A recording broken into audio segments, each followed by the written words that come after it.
Meaning to say, pupil control ideology, it involves the rules and regulation within the classroom, the policies within the classroom, and the standard within the classroom. So, for example, during the class discussion of Ma'am Soriano, we are not allowed to use a mobile phone for us to learn sa report or sa class discussion. Kung tumulaan nga rules, ma-discipline ka or ma-control ka para maka-learn yung daghan. So another example is pupil control ideology is there is that we are obliged to wear a uniform. So tumulaan nga rules, ma-acknowledge ka or ma-recognize as a student needs to have a uniform. So, another example sa pupil control ideology Wala, nag-uniform sick. idea about pupil control ideology. So, in summary, ang pupil control ideology is the technique or ways para ma-discipline or para na-interaction with the faculty and the student. Okay? If wala ang pupil control ideology, isa ako man pag-manage sa usap sa school, if wala yung control or wala yung mga rules and regulation within the classroom, possible ang outcomes is negative. So therefore, pupil control ideology plays a vital role para ang school is na ay discipline para ma-recognize or para na ay positive impact ang sa school. Masabtan na? Yes! Sabi! So, the following are the characteristics to measure school quality. The first one is high expectation for all. So, the more na po ang expectation sa mga tao about sa school, the more po ang standard is high because it sets the standard of excellence. So, high expectation for all. So, responsiveness to school diversity. Ito, we can deny the fact na sa usap ka school is na ang mga estudyante nga na ay special needs. So, doon ang school is makita o pamaagi na makita sila o ways or strategies para makakook up ang mga estudyante na ay special needs. So, doon the school are doing its best the needs of the students despite of the diversity. Next is emphasis on active learning. So, ang school ba is active sila in terms of learning, in terms of academic, essential curriculum. If ang estudyante ba or ang school ba is essential ilang curriculum, na-apply ba sa mga bata, sa mga estudyante ang curriculum, or nakatabang ba ang curriculum sa ilang pinabuki, that is on academic ba, outside. So, diverse pedagogy. When you say diverse pedagogy, it is a strategy or mga ways in terms of teaching para matugunan ang mga needs or ang mga differences sa mga sa kabata.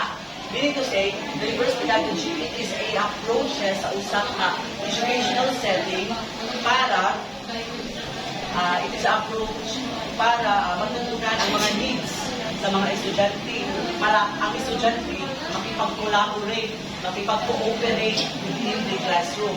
So, tungkol kay makipag-collaborate man ang mga estudyante within the classroom, maka-learn sila or mag-grow their field of knowledge. So, time as a learning resources.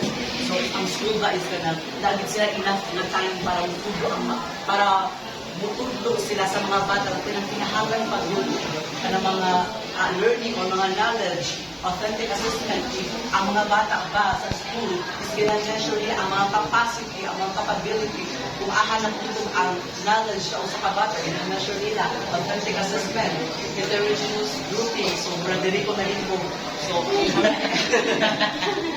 heterogeneous grouping, ako sa mga school, every classroom sa school is nag-engage na sila ang mga activity or mga group activity sa usap ka school. So, the more ba yan na activity sa usap group activity sa usap ka school is the more ang mga bata mo yung makipag-collaborate sa iyang fellow student or sa fellow classmate.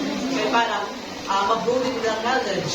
Diba? The more na na-group activities, the more na maka-brainstorm ka sa knowledge sa usap ka bata.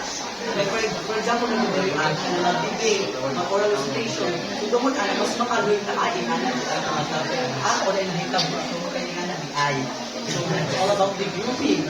Cooperative learning is ang school ba is mag-cooperate ba sila or ang mga class, mga student ba is mag-cooperate ba sila sa in terms of learning. Cooperative, so it's a given or it's understandable kung sa cooperative learning. Technology as a school, if ang school ba is advance sila in terms of the technology, na ay by advancement ang school in terms of the technology. So, next one is the humanistic school, pasok sa ko. Gira. Sakto na kaayo. Pero ganahan yan. So, kindly read every verse the humanistic school.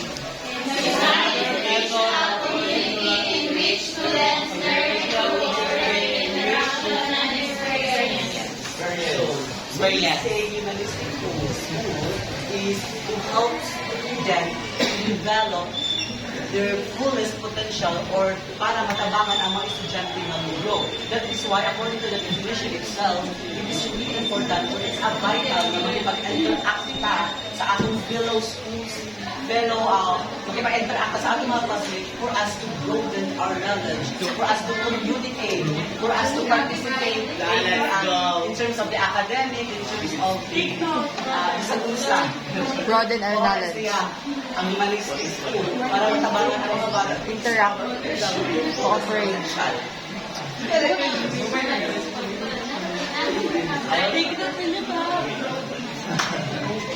So, the post-studial school can do with every batch.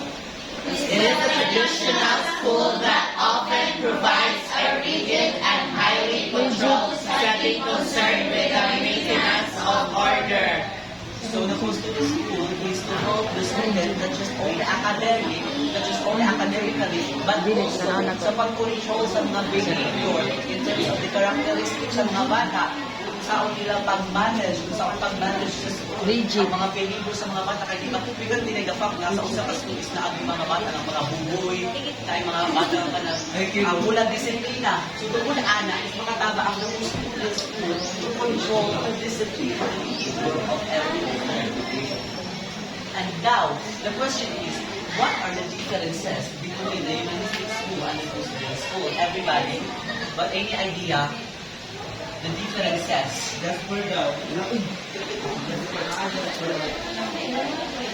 So, in summary, humanistic schools is to develop the personal growth of every student. Only siya. Ang wala sa mga school is to control para madisiplina ang mga bata in the educational setting. Mauna to,